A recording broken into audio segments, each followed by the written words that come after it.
baik ya Pak. Ya, selamat malam saudara-saudara. Selamat berjumpa kembali dengan saya Pendeta MDM. Dan malam hari ini saya berdialog secara live dengan Mas Nandar. Karena live streaming ini tidak saya live streaming secara manual maksudnya. Jadi saudara tidak bisa melihat wajah Mas Nandar seperti melihat wajah saya. Memang sebetulnya dia bisa terlihat dari laptop, tetapi ada satu kendala tentu sehingga wajahnya tidak bisa tampil. Tetapi yang jelas suaranya itu akan jelas terdengar bagi saudara-saudara sekalian. Jadi topik kami malam hari ini itu adalah apakah Nabi Muhammad, nabinya orang Islam itu dinubuatkan di dalam Alkitab, itu topiknya. Ya silakan, mau tanya apa? Sebelum menyampaikan materi ya. Saya dengar Bapak ini kan seorang doktor teologi. Ya. Pasti Bapak dalam hal ini menguasai bahasa Ibrani. Apakah Bapak menguasai bahasa Ibrani sebagai bahasa asli dari Perjanjian Lama? Ya, itu pertanyaan yang saya kira tidak relevan, ya, tidak relevan karena gini. Jadi sama juga nanti kalau saya tanya Anda, ya, apakah Mas Nandar sudah menyelesaikan S1 di dalam teologi Islam, dalam ilmu agama Islam, lalu S2-nya di dalam ilmu agama Islam, lalu S3-nya ilmu agama Islam, sudah nggak begitu kan? Itu tidak relevan saya kira. Jadi saya terima Anda untuk berdebat dengan saya tanpa mempertanyakan latar belakang akademik saudara. Karena gini, karena saya lihat di YouTube ya Anda sering dialog, sering debat, jadi saya tertarik begitu ya. Jadi tidak relevan ya. Terima kasih. Yang jelas saya pernah belajar secara formal. Yang jelas saya belajar secara formal teologi, bahasa Ibrani, Yunani, tetapi itu tidak relevan untuk dibicarakan di sini. Baik. Silakan. Ya. Terima kasih Bapak. Karena memang disiplin ilmu saya pun tidak di bidang teologi. Ya, Oke Bapak. Tidak masalah. Ya. Oke, akan tetapi pertanyaan ini berkorelasi dengan tema yang akan kita bahas tentang nubuatan Nabi Muhammad SAW. Ya, baik Bapak, saya akan paparkan bahwa menurut Al-Quran surat Al-Baqarah ayat 146, firman Tuhan katakan, a'udzubillahi minasyaitonirrajim, alladzina atainahumul kitaba ya'rifunahu kama ya'rifuna abna'ahum. Orang-orang yang telah diberikan Alkitab, mereka mengenali Nabi Muhammad SAW sebagaimana mereka mengenali anak-anak mereka sendiri. Tentu ini adalah pengenalan yang sangat intens, ya. Orang tua mengenali anak-anaknya adalah pengenalan yang sungguh sangat dekat. Nah, inilah yang mendasari saya, inilah yang melatar belakangi saya selama belasan tahun saya hidup dan berkehidupan dengan Alkitab Bapak sejak kelas 1 SMP. SMP itu kan masih polos-polosnya, harusnya saya sudah menjadi Kristen. Akan tetapi saya lebih Kristen daripada orang Kristen, kata Jakit Naik. Ya, silakan. Oke Bapak. Nah, saya eksplorasi Alkitab. Ya, saya dapati di dalam Sir Hasirim pasal ke-5 ayat ke-10 di situ disebutkan di dalam bahasa Ibrani Dodi cahwe adu dagul mere papa. Nah, ini bahasa Ibraninya Pak. Sir Hasirim pasal 5 ayat ke-10. Kalau saya lihat komparasikan dengan Alkitab berbahasa Arab versi pendek, Habibi abiyadu ahmaru mu'lamu baina robuah. Kalau di dalam terjemahan LAI, kekasihku kulitnya putih bersih kemerah-merahan mencolok di antara selak seorang, 10.000 orang. Dan saya berusaha mengidentifikasi, ini kan premis mayor. Ternyata premis minornya adalah Nabi Muhammad SAW. Kenapa saya mengatakan demikian? Karena dari perjalanan Al-Ahdu Al-Qadim, perjanjian baru, perjanjian lama mohon maaf, sampai dengan Al-Ahdu Al-Jadid, perjanjian baru, tidak ada satupun manusia yang kulitnya putih bersih kemerah-merahan mencolok di antara 10.000 orang kecuali Nabi Muhammad SAW Bapak. Dan ini umat Islam mengenalnya dalam peristiwa Fathul Mekah, pembukaan kota Mekah, di mana Rasulullah SAW membawa 10.000 pasukan, menginvasi kota Mekah tanpa ada setetes darah pun yang tertumpah di dalam penaklukan kota Mekah ini. Dan kalau kita melihat, Bapak mungkin nanti bisa melengkapi sana keilmuannya dengan membeli atau membaca buku Sirah Nabawiyah. Di halaman-halaman terakhir ada sub khusus tentang ciri karakteristik Nabi Muhammad SAW. Nabi Muhammad SAW itu sosok ganteng, lebih ganteng dari Nabi Yusuf. Ya, kulitnya itu putih kemerah-merahan, Bapak. Ya. Dan saya melihat ayat ke-10, ayat ke-11, ke-12, 13 itu adalah ciri-ciri Nabi Muhammad SAW. Dan ayat ke-16-nya mengidentifikasi Bapak hikomam takim wehula Muhammadim jiduti wazirrai benot Yerusalem. Ya. Teman-teman mengatakan itu Mahmadim Nandar, bukan Muhammadim. Ya, setelah saya cross check ya, itu kan hurufnya terdiri dari mem. Sebentar ya, ini yang Anda maksud berarti itu Kidung Agung 5 ayat 16 mungkin yang ada Muhammadimnya. Ya, jadi premis mayornya kan ayat 10 itu, clue-nya 11, 12, 13. Dan ayat ke-16-nya premis minornya, begitu. Ya hikmam takim wahula Muhammadim cetuti wajarai ben Yerusalem. Di situ tuh bukan Mahmadim, akan tetapi Muhammadim. Ini terbukti ketika saya mentranslate kata mem, het, mem, dalet itu Muhammad bukan Mahmad. Ya, kalau kita melihat di kamus Ibrani Inggris itu mem, het, mem, dalet itu Muhammad, Bapak. Begitu. Terima kasih, mungkin Bapak menanggapi terlebih dahulu. Iya, mau tanggapan yang ringan atau yang langsung berat? mau tanggapan yang ringan atau yang langsung berat? Bapak silakan, saya sudah berdebat dengan pendeta Torosofi STH MTH.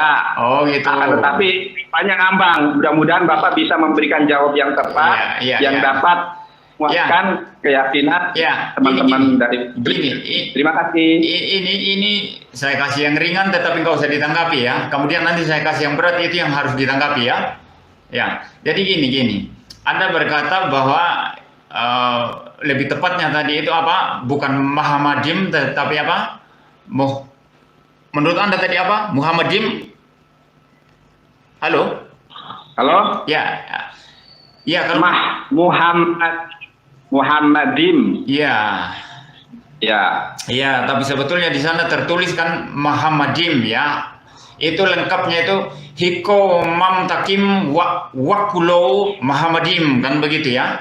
Jadi ini bisa diperdebatkan, silakan saja. Tetapi intinya bukan itu sekarang ya. Yang saya mau tanya, Anda kan mengutip dari Alkitab, kan begitu, untuk membenarkan bahwa Nabi Anda itu sudah dinubuatkan, kan begitu ya, mencari semacam justification ya, justifikasi dari Alkitab, kan begitu ya. Jadi pertanyaan fundamental sebetulnya yang perlu Anda perhatikan ya dari saya adalah, sebelum Anda mengutip Alkitab, terlebih dahulu Anda harus melihat Alkitab itu sebagai satu standar, sebagai satu indikator yang bisa dipercaya, yang bisa dirujuk untuk membenarkan klaim Anda, kan begitu ya? Jelas ya? Nah, maka indikator atau standar ini mestinya itu haruslah sesuatu yang memang bisa dipercaya, layak dipercaya, kan begitu. Nah, pertanyaan saya, apakah Anda cukup mempercayai Alkitab sebagai satu standar yang bisa Anda pakai untuk kemudian Anda rujuk dan membenarkan klaim Anda bahwa memang itu bagian yang Anda rujuk tadi itu menubuatkan tentang Nabi Anda. Begitu. Jadi Anda harus menjawab ini, apakah Anda percaya Alkitab adalah standar yang bisa dirujuk begitu? Ini pertanyaan saya. Silakan. Ya, terima kasih Bapak. Sepertinya pertanyaan Bapak ini mengutip dari atau hampir senada dengan pertanyaan Pak Lamsen Naibaho yang pernah bertanya. Saya tidak mengutip dia. Justru ini teknik saya. Ini saya kasih informasi sedikit ya. Mungkin Anda akan berhadapan dan kaget dengan saya hari ini karena tidak akan berhadapan dengan argumentasi-argumentasi yang mungkin saudara sedang dengar di luar, ya, adu bukti, adu data. Saya justru mempertanyakan standar Anda, ya. Jadi metode saya namanya metode Van Tillian, presuposisi Van Tillian. Itu yang saya akan terus gali dari Anda. Nah, kalau memang Anda bisa mempertahankan klaim-klaim Anda dengan satu standar indikator yang memang layak dipercaya, itu saya akan menerima klaim Anda. Tetapi kalau tidak bisa dipertahankan, maka saudara saya ajak melihat bagaimana pemahaman saya terhadap Alkitab yang saya punya. Nah, itu jadinya nanti begitu, ya. Jadi silakan. Jadi saya tidak mengutip siapa-siapa, Anda silakan saja sekarang menjawab saya, apakah Anda percaya kepada Alkitab sebagai satu standar yang Anda bisa rujuk untuk membenarkan klaim Anda terhadap Nabi Anda, begitu? Ya, silakan. Ya, terima kasih Bapak. Di awal sudah saya sampaikan, ya, surat Al-Baqarah ayat 146, di mana di situ katakan, alladzina atainahumul kitaba ya'rifunahu kama ya'rifuna abna'ahum. Orang-orang yang telah diberikan Alkitab, mereka mengenali, ya, Nabi Muhammad SAW sebagaimana mereka mengenali anak-anak mereka sendiri. Ya, kalau begitu. Bahkan sebentar ini waktu saya untuk menjawab pertanyaan Bapak, ya. Ya, silakan. Ya, bahkan di dalam surat Al-A'raf itu yajidunahu maktuban fit Taurat wal Injil. Ya, nama Nabi Muhammad SAW itu termaktub, tertulis di dalam Taurat dan Injil. Inilah yang melatar belakangi saya mengeksplorasi Alkitab. Kalau Bapak bertanya apakah Anda percaya Alkitab, saya percaya dengan Al-Quran saya. Saya percaya dengan firman Tuhan di dalam Al-Quran yang menyatakan bahwa Nabi Muhammad SAW tertulis, termaktub di dalam Alkitab. Dan orang-orang Yahudi dan Nasrani mengenali Nabi Muhammad SAW sebagaimana mereka mengenali anak-anak mereka sendiri. Oleh karenanya di awal tadi saya mengatakan Bapak bisa menguasai bahasa Ibrani. Nah, ini berkorelasi untuk kita mengulik, menggali bahasa asli Alkitab yang dimana di situ disebutkan ikromam takim wahullah Muhammadin cetuti wacerai ibenot Yerusalem. Saya sudah jelas. Jadi pertanyaan saya belum terjawab. Pertanyaan saya adalah karena Anda merujuk di Al-Quran Anda, kan, di Al-Quran Anda membenarkan bahwa di Alkitab pun itu berbicara tentang Nabi Muhammad, kan, begitu. Maka pertanyaan saya, apakah Anda percaya kepada Alkitab? Itu penting sekali, kan. Anda kan merujuk di Alkitab, begitu. Jadi apakah Anda percaya dengan Alkitab yang Anda rujuk, begitu? Ayo. Halo? Halo?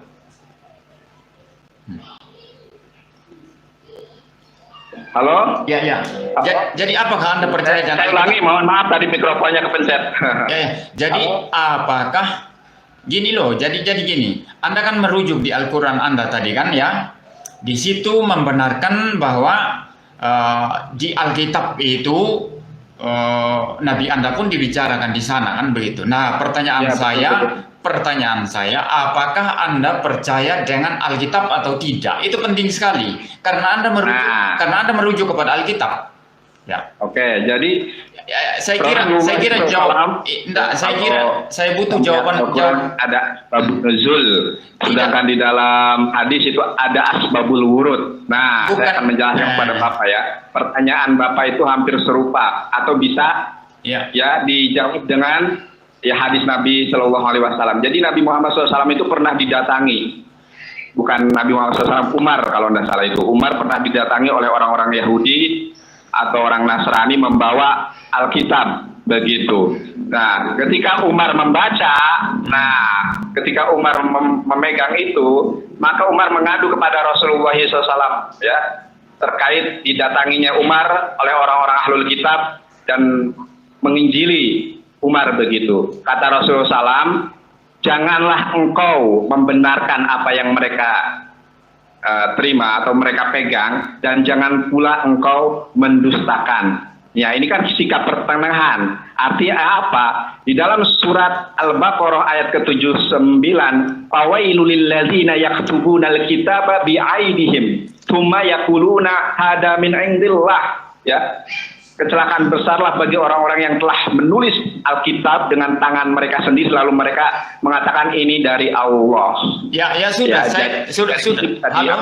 Ya, halo. Bahwa itu memang sudah dipalsu. Akan tetapi ada bagian ayat yang memang masih terjaga begitu. Mungkin salah satu di antaranya adalah sekarang buatan Nabi Muhammad SAW di dalam Alkitab. Begitu Bapak. Sekarang itu jawaban saya. Ini jadi gini ya.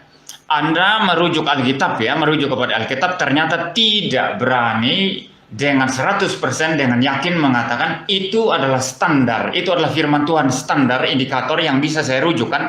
Anda tidak berani itu. Sebetulnya di sini Anda sudah lemah ya.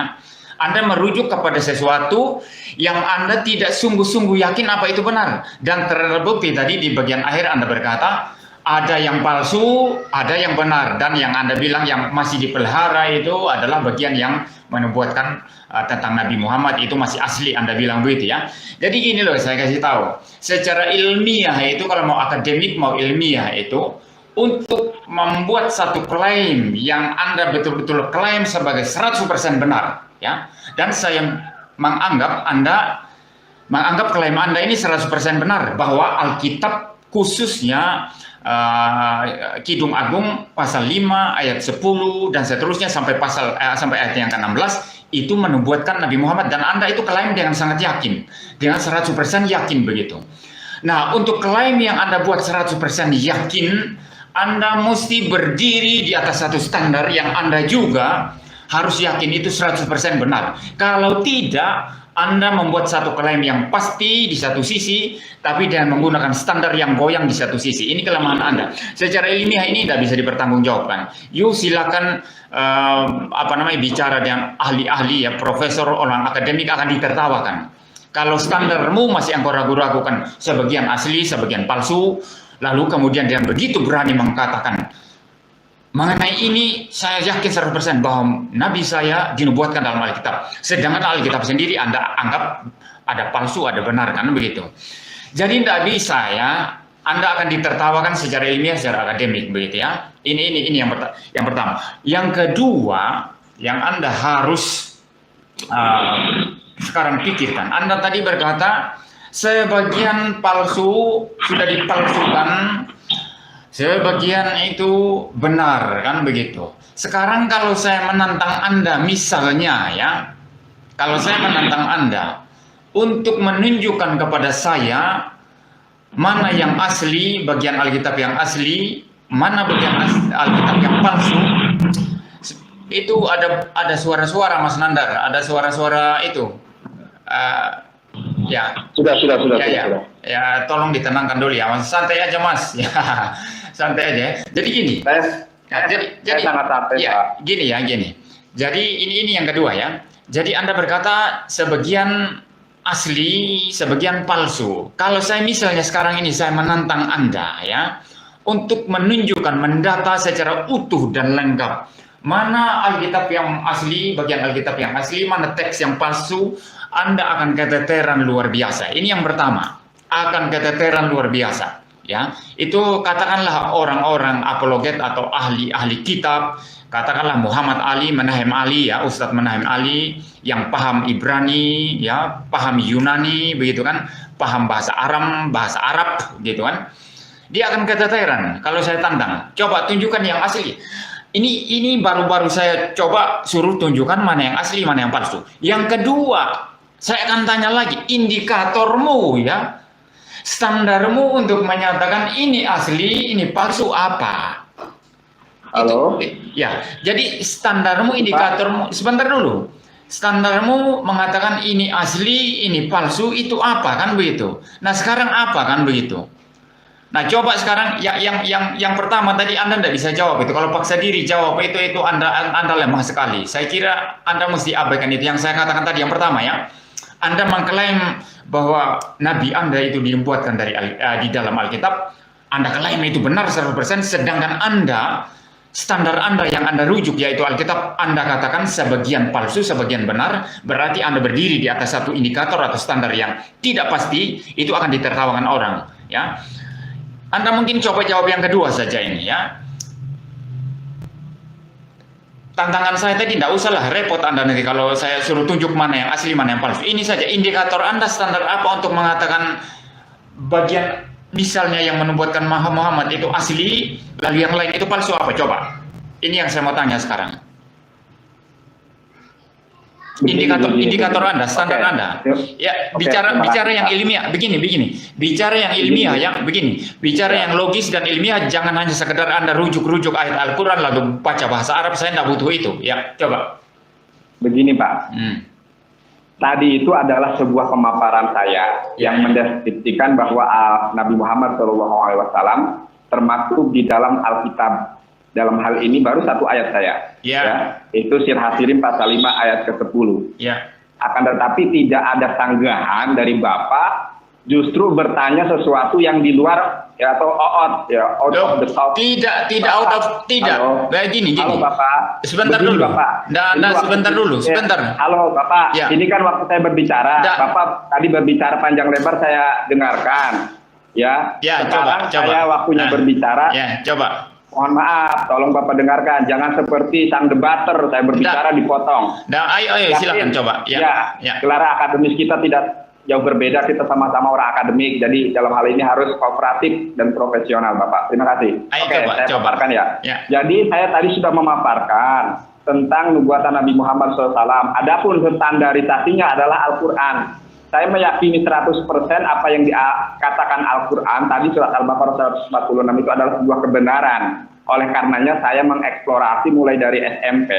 Kalau Bapak nanti mau membahas tentang kepalsuan Alkitab, kita bahas dengan tema khusus, yaitu membahas betulkah Alkitab firman Tuhan atau betulkah Al-Quran adalah firman Tuhan. Dari kedua kitab ini manakah yang firman Tuhan? Mungkin dengan tema seperti itu baru cocok. Ini membahas tentang nubuatan Nabi Muhammad SAW. Akan tetapi Bapak memaksa saya justru membahas sesuatu yang di luar topik. Ini kan enggak ini. Oleh karenanya saya di awal tadi bertanya, Bapak bisa bahasa Ibrani enggak? Bisa bahasa Yunani enggak? Kenapa? Karena yang kita ulik ini kan bahasa, stilistik, ilmu tentang bahasa begitu. Karena saya yakin Bapak mengetahui bahwa bahasa Ibrani dengan bahasa Arab itu kan serumpun begitu. Sudah. Pak. Sudah yang harus pasanggah itu adalah Sir Hasirim pasal 5 ayat ke-10 harus mengantitesa. Tadi kan sudah saya jelaskan panjang lebar Bapak. Masa yang ditanggapi justru tentang kepalsuan Alkitabnya. Bukan. Harus tanggapi adalah nubuatan Nabi Muhammad SAW di dalam Sir Hasirim pasal 5 ayat ke-10. Harusnya Bapak mengatakan ini bukan, ini adalah Solomon misalnya seperti itu. Keliru Anda.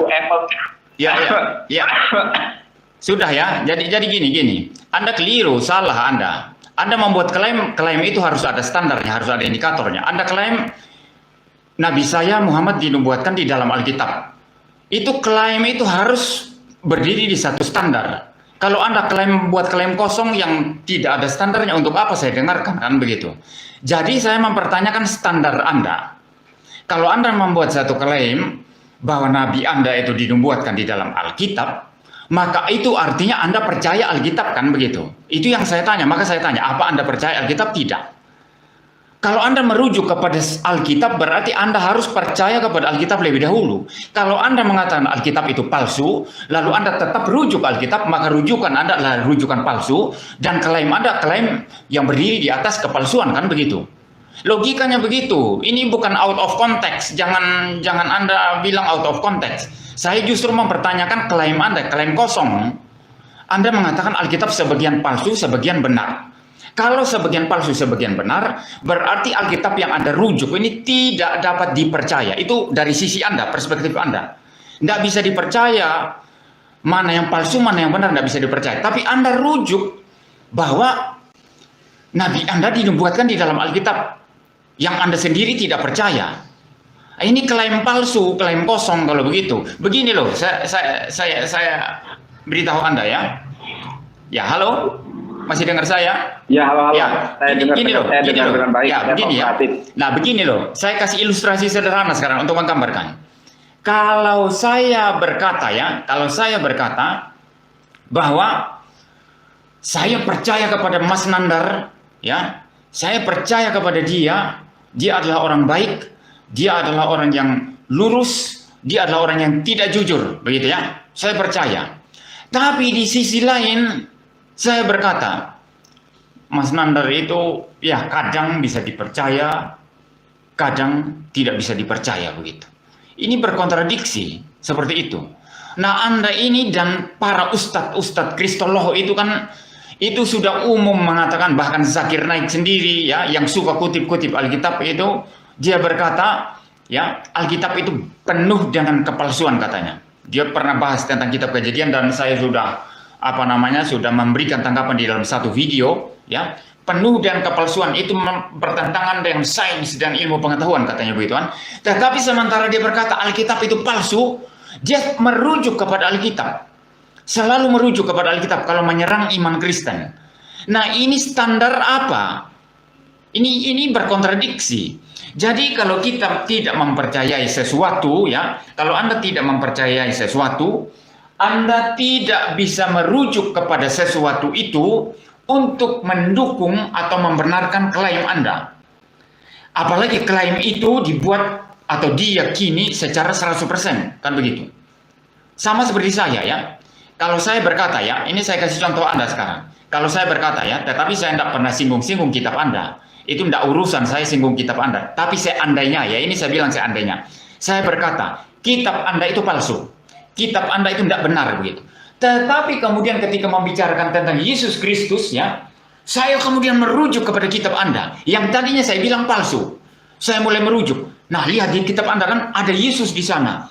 Ada Miriam di sana yang melahirkan ya Isa begitu ya. Lalu saya rujuk-rujuk. Tapi di sisi lain saya berkata kitab Anda palsu. Itu saya ngawur. Saya ngawur, tidak bisa saya rujuk kitab Anda kalau saya bicara kitab Anda itu palsu. Nah, Anda itu kan berkata kitab itu palsu. Jadi itu yang saya, jadi ini bukan out of context, tapi betul-betul relevan dan konteks yang kita bicarakan. Dan ini yang Anda nggak pernah dengar di luar sana kan? Kan langsung debat ayat-ayat begitu kan? Tapi tidak pernah mempertanyakan fondasi di mana kita berdiri. Yang saya tanyakan sekarang fondasi Anda, fondasi argumentasi Anda. Dan tak bisa dipertanggungjawabkan, tak bisa. Kalau dulu Ustadz Masyud ya, kalau dulu Ustadz Masyud di Surabaya itu ya, paham argumentasi saya, dia nggak punya jawaban sebetulnya. Tapi kan cuma modal ngotot, minum racun kan begitu. Dan saya waktu itu ya terganggu dengan penonton yang sorak-sorekan gitu ya. Ya silakan. Ya waktu Anda sekarang. Ya. Fondasinya sebenarnya sudah jelas ya, bahkan firman Tuhan sendiri mengatakan amantu billahi wa malaikatihi wa kutubihi wa rasulihi. Kami beriman kepada Allah, kepada para malaikat, dan kami beriman kepada kitab-kitab yang telah diturunkan sebelum Al-Quran. Ada Torah, ada Mazmur Daud, kemudian ada Injil. Kami percaya Pak, ini fondasi saya. Jadi kalau Bapak mengatakan saya tidak punya fondasi yang kuat, percaya. Bahkan Islam dan Al-Quran hadir ke dunia ini dengan mempercayai bahwa kitab-kitab tersebut yang sudah saya katakan itu memang pernah ada, gitu kan, pernah diturunkan oleh Tuhan, ya. Akan tetapi memang diduga telah mengalami hal-hal atau manipulasi atau sebuah distorsi. Nah, dan di dalam surat Al-Baqarah saya tekankan sekali lagi, kan di situ jelas firman Tuhan katakan bahwa di dalam Alkitab itu ada loh nama Nabi Muhammad ya, di dalam surat Al-A'raf ada Nabi Muhammad gitu. Yang disebut dengan sebuah kepalsuan, palsu itu bukan berarti semuanya memang salah, akan tetapi ya sebagian itu memang ada sebuah kebenaran. Tolak ukurnya apa? Tolak ukurnya itu adalah Al-Quran, begitu Bapak. Sesuatu yang sebentar Pak, saya belum selesai tadi Bapak. Terus saya diam aja. Ya, terus minum aqua dulu kalau haus ya. Ya, terus lanjut. Terima kasih Bapak. Ya, ternyata Bapak lebih bagus daripada pendapat lainnya dalam arti. Enggak juga, saya cepat marah kalau ada itu penonton yel-yel, ibu-ibu goyang-goyang itu saya marah cepat itu. Kalau gini ya santai aja, apa marah apanya. Ayo, itu ya. Pak, saya senang. Nanti kita akan membahas tentang pembahasan lanjutan ya. Tentang mana yang dapat percaya, apakah Al-Quran atau Alkitab. Sudah selesai? Ya, lo belum. Iya, lanjut. Silakan. Ya.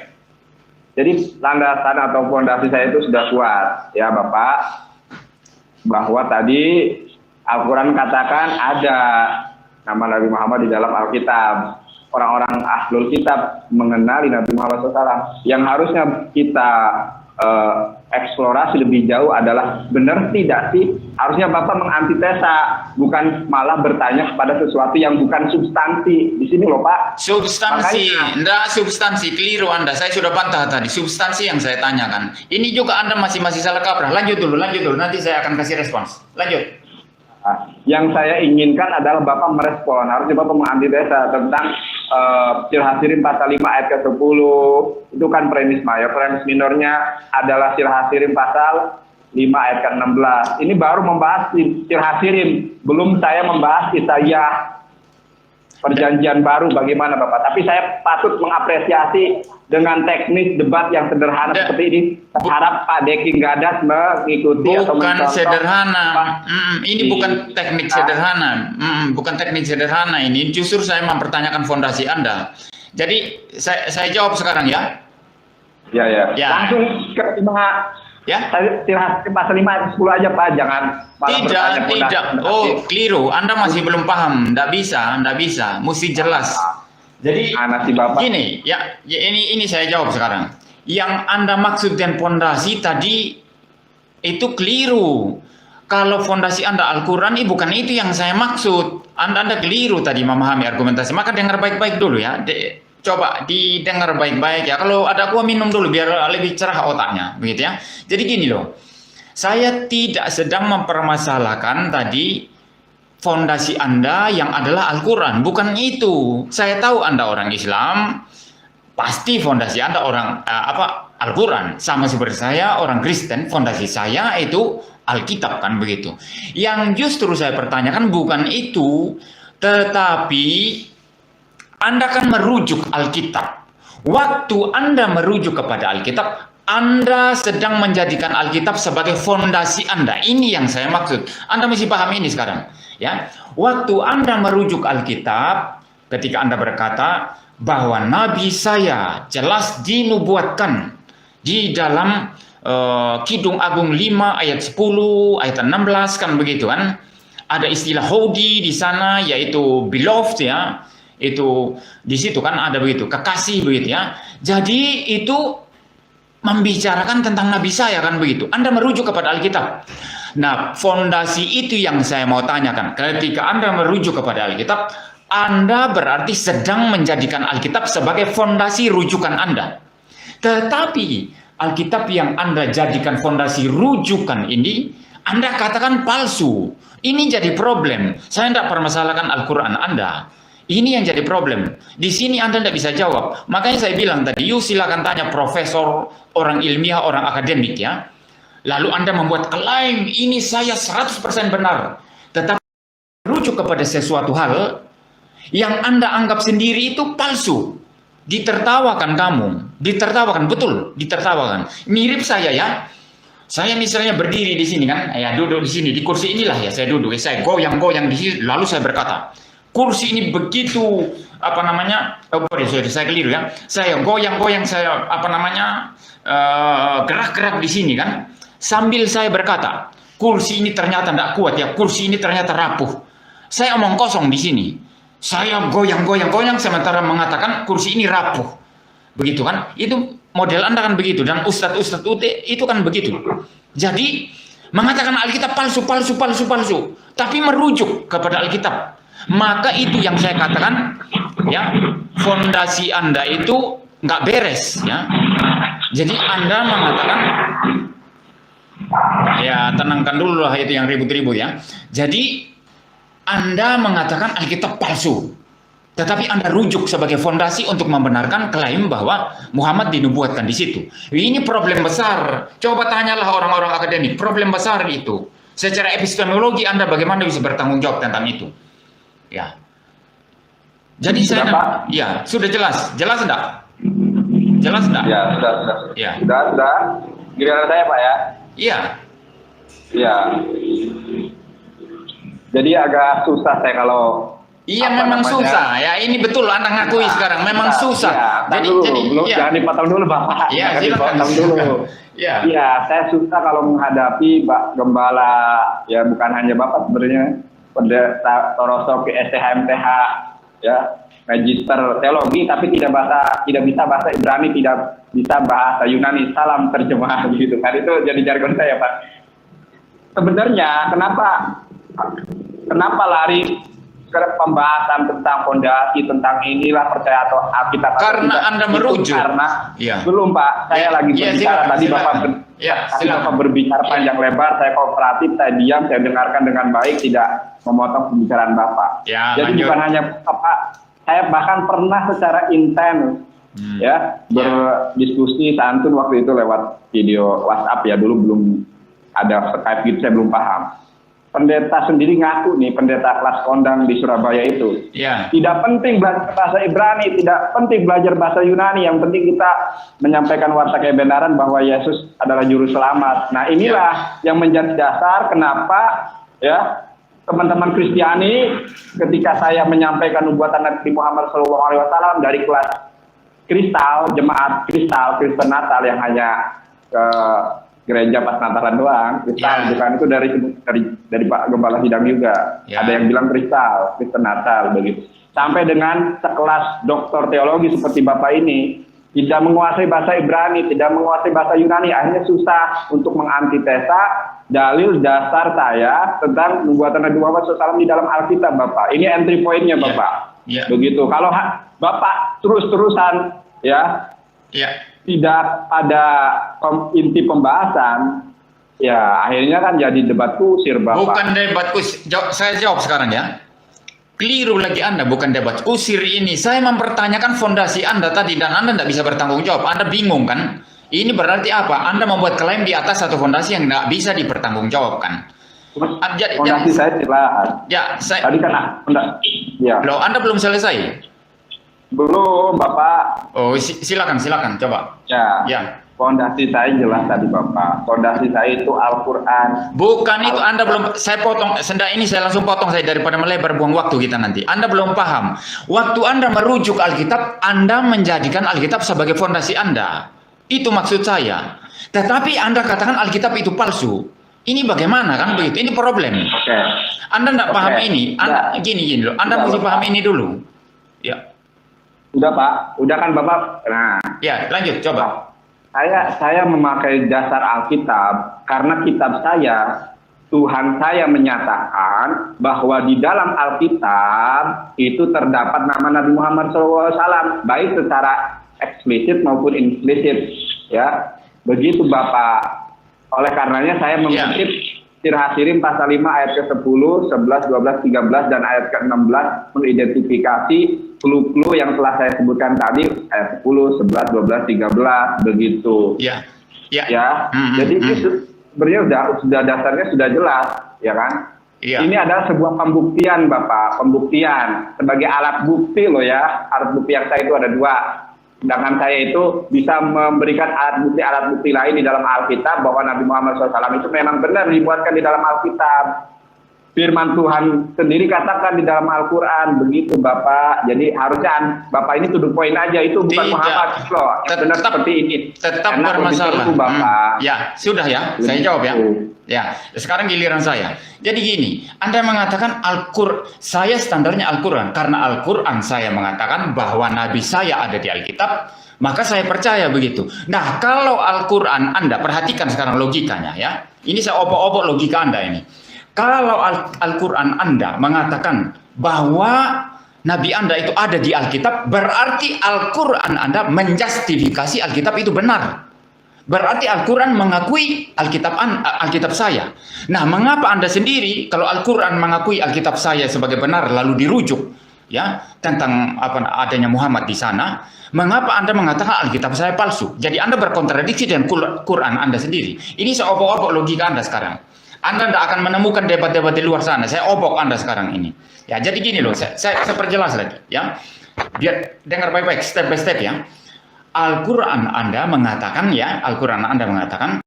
Alkitab itu menubuatkan tentang Muhammad.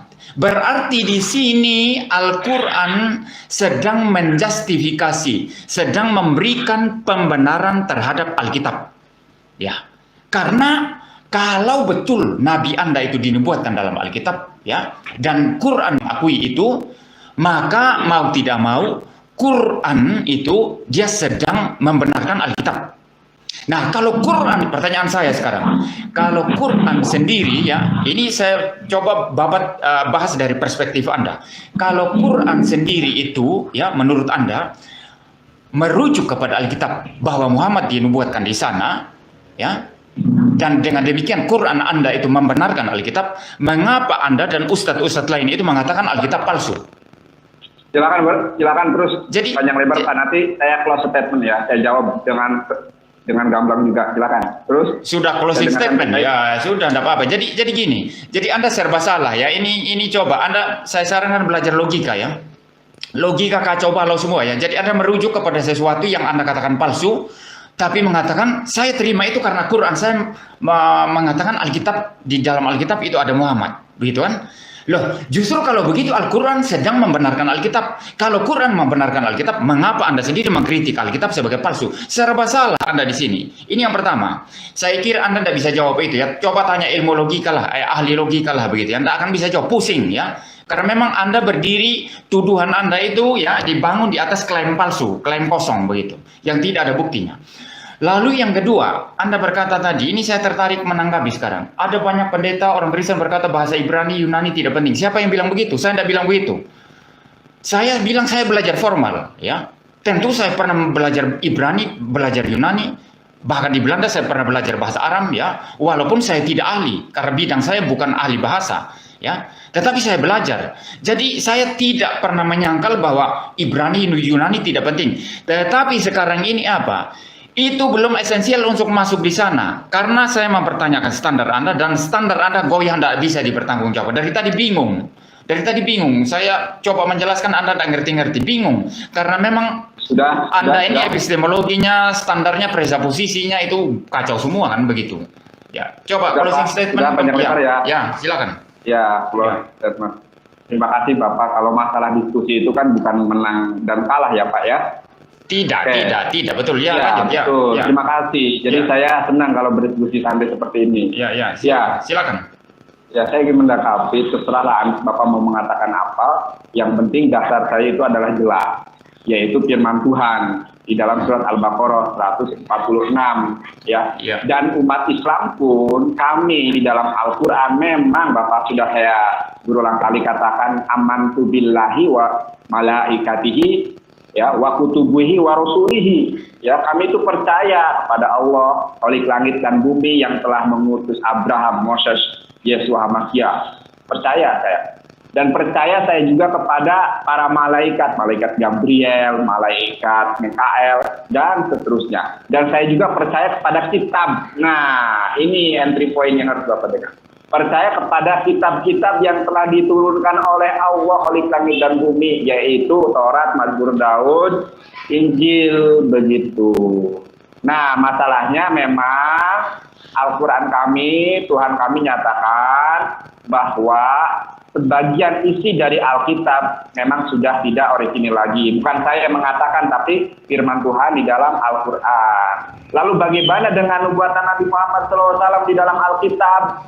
Ya, maka standarisasi atau tolak ukur kami adalah Al-Quran. Kalau bersesuaian dengan Al-Quran, maka dia adalah kebenaran. Begitu Bapak, terima kasih. Ya. Sudah selesai? Sudah selesai Bapak, nanti kita lanjutkan ya Pak. Ini seru nih. Saya senang kalau berdiskusi tidak ayel-ayelan begini ya. Saya. Bagaimana Bapak? Terima kasih Bapak. Silakan saja. Saya juga mau memberikan terima kasih. Memberikan closing statement saya. Jadi Ustadz Nandar ini kan istilahnya itu dia mengatakan Alkitab itu di satu sisi itu palsu ya, tapi di sisi lain dirujuk kan begitu. Jadi sebetulnya dia merujuk kepada sesuatu yang tidak bisa dijadikan standar begitu. Tetapi katanya saya pegangannya adalah Al-Quran kan begitu. Jadi Al-Quran dipegang karena Al-Quran itu berkata bahwa nabinya itu nabinya itu dinubuatkan di dalam Alkitab. Dengan demikian sebetulnya Al-Quran itu kan menjustifikasi ya Alkitab, membenarkan Alkitab begitu. Tetapi para ustadz ini ya seperti Ustadz Nandar ini kemudian mengatakan Alkitab palsu. Nah, ini jadi kacau ya. Jadi secara logika jadi kacau kan begitu. Lalu yang berikutnya, kalau ini ya udah proses sebenarnya udah Pak. Ya silakan saja Anda kalau mau tinggal. Saya akan terus masih membicarakan tentang ini. Ya kalau Anda mau tinggal ya silakan ya. Ya kalau terima kasih ya Pak. Ya, kalau nanti kita lanjutkan dengan pembahasan lain Pak. Bagaimana Bapak? Silakan atau saja. Masih di dalam pembahasan ini kalau gini, menurut saya pembahasan ini Anda buntu di sini, tidak bisa jawab saya. Itu coba tanya profesor atau ahli logika atau ahli filsafat, tidak bisa jawab ya. Ini dalam poin ini. Bapak, saya juga belajar ilmu filsafat Bapak, masalahnya. Iya, tapi nggak nyambung tadi tertutup. Ya, jadi gini. Allah ala qulubihim wa ala samihim wa ala absorihim. Jadi kita sih kalau sudah tertutup Bapak, kebenaran itu sudah nampak di depan mata, tapi Bapak tidak mau menerimanya. Enggak ada kebenaran, tidak ada kebenaran. Justru yang saya pegang yang benar. Ya sudah ya, saya akan lanjutkan penjelasan saya. Ini karena ada penonton YouTube saya juga, saya live streaming. Ya. Bapak, boleh saya sampaikan sesuatu mungkin kepada para penggemarnya Verbum Veritatis. Silakan. Tapi saya tidak pernah ngatir ketika diajak diskusi. Bahkan nih sekarang saya lagi diskusi dengan apologet Kristen papan atas, Bapak Dr. Muriwali Yanto Matulu. Oleh karenanya kepada Verbum Veritatis, Deki Anda silahkan buat teknik debat sederhana ini. Nah, biar terrealisasi, jangan ada sebuah asumsi atau suuzon bahwa saya ngatir. Saya tidak akan pernah ngatir di dalam menyampaikan firman Tuhan, mewatakan kebenaran, karena tujuan saya adalah agar teman-teman itu terlawat, terjamah hatinya menjadi pribadi baru, manusia baru di dalam iman. Terima kasih Bapak atas malam ini. Insya Allah kita lanjutkan pada pembahasan selanjutnya. Ya sudah ya. Jadi saya bicarakan. Jadi gini, ada pesan dari Mas Nandar ini tadi kepada mungkin Pak Deki ya, Verbum Veritatis. Sebetulnya saya tidak lari katanya ini, tetapi kalau terlalu rumit itu prosedurnya, dia kesulitan begitu. Dan memang waktu saya tawarkan untuk live streaming pakai StreamYard, dia memang menolak, nggak bisa katanya ya. Jadi kalau pakai laptop saya nggak bisa, langsung aja sederhana pakai Skype gitu. Jadi saya live streaming manual ini ya. Ya sayang tadi dia memang nggak bisa tampilkan gambar karena ada di luar katanya begitu. Jadi pesan saya kepada Pak Deki, katanya Dr. Deki, bisa diatur lebih sederhana katanya begitu supaya kita bisa live katanya begitu. Tapi itu ya terserah dua belah pihak ini ya, itu di luar daripada urusan saya lah begitu. Silakan saja atur begitu. Jadi saya kembali tadi poinnya begini ya. Jadi bukan hanya Ustadz Nandar ini, tetapi semua Ustadz lain, Masud ya, kemudian siapa namanya itu Menahem Ali, Subandi Sukoco ya, bahkan itu Ustadz luar negeri kayak Zakir Naik, mereka semua rajin sekali kutip Alkitab kan begitu. Rajin kutip Alkitab.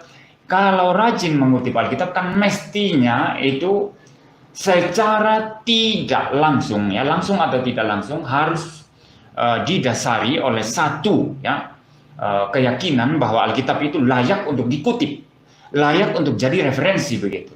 Tetapi di sisi lain mereka berkata palsu. Ini jadi problem. Ini secara epistemologi ini problem ya. Lalu itu yang pertama, ini Nandar nggak bisa jawab tadi ya. Dia muter-muter nggak bisa jawab ya. Lalu yang kedua ya, yang kedua itu tadi masalah Alkitab itu sebagian palsu, sebagian masih asli. Kalau saya misalnya menantang, tunjukkan sekarang, beberkan ya secara utuh dari Kejadian sampai Wahyu, mana bagian yang asli, mana bagian yang palsu. Keteteran loh, kedodoran loh. Siapa yang berani? Coba tunjukkan. Begitu kan? Itu aja sudah rumit ya. Yang kedua, kalaupun mereka paksa diri untuk memilah-milah mana yang asli, mana yang palsu. saya akan bertanya lagi ya, indikatormu apa? Standarmu apa? Kan begitu. Kalau dibilang kitab saya, Al-Quran jadi standar, mesti tunjukkan referensi yang jelas. Di manakah di dalam Al-Quran yang mengatakan bahwa kejadian pasal ini itu palsu, kejadian pasal ini itu asli, Matius pasal ini itu asli, Lukas pasal ini itu palsu. Mesti ada referensi yang jelas baru kita bisa ini. Tetapi masih ada pertanyaan saudara. Jadi ini you mau lawan apologetik presupposisi tidak bisa loh, ya, tidak bisa. Saya mesti tanya lagi, siapa yang mengangkat kitab Anda menjadi indikator? Ini pertanyaan penting lagi. Siapa yang menjadikan kitab Anda itu menjadi indikator untuk menghakimi Alkitab, untuk menunjukkan mana yang benar, mana yang salah, mana yang asli, mana yang palsu dari Alkitab? Rumit saudara, rumit loh, tidak gampang ya. Jadi saya obok-obok ini tidak bisa, dia tidak bisa jawab, ya, tidak bisa jawab. Makanya saya bilang di dalam satu debat yang fair ya, yang betul-betul berlangsung secara ilmiah dan akademik itu, ustadz mana yang bisa lawan argumentasi saya? Coba, ustadz mana yang bisa lawan? Ini saya sudah pernah memberikan tantangan kepada Zakir Naik. Saya siap debat dalam bahasa Inggris, ya. Zakir Naik kan begitu. Coba saja, mana bisa? Jadi ini baru pembukaan, belum. Pokoknya gini, Van Tilien, apologetika Van Tilien ini setiap pernyataan lawan, ini baru satu aspek tadi lo ya, karena tidak maju-maju kan.